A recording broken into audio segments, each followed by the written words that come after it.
Hello, Alabama Baptist.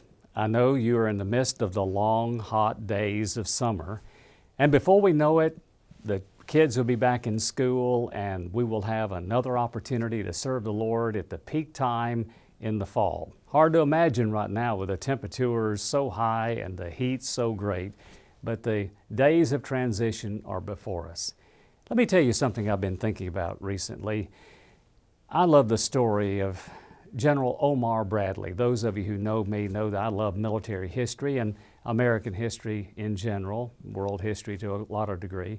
But I remember reading about him. He died about 1982, served through World War II, was a right-hand man to General Eisenhower, was a cohort or a peer to General Patton. And in his latter days of service in the military, he served as the chairman of the Joint Chiefs of Staff. Now that is a big role and responsibility. On one occasion while he was in that opportunity of service, he was traveling by airplane and he was in civilian clothes. He sat down in his seat, not in the business class, in the regular place, and beside him was a young soldier who was a private first class. He'd not been in the Army very long. The private first class was a gregarious young man, and he decided to engage what he considered to be a person who was a banker or a businessman because he was looking at the suit. And he said, "What do you do?" And he said, "Well, I am Omar Bradley." He didn't say general, he just said, "I'm Omar Bradley, and I serve right now at the discretion of the President of the United States in the position of the Chairman of the Joint Chiefs of Staff." "Wow," he said, "that's a big job.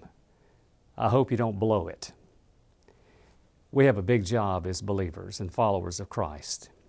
The cultural challenges we've spoken of in days past remain, and they will continue to sustain themselves in terms of force and their presence. However, we have a big job to do. It's called the Great Commission. And I just want to remind you as Alabama Baptist, something you've heard me say through the years, but I never tire saying it.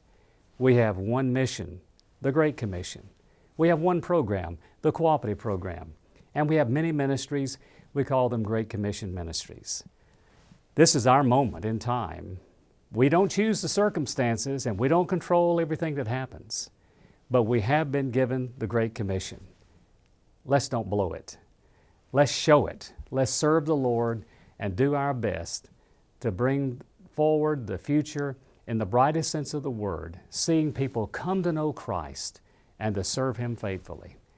Press on. We have the good news.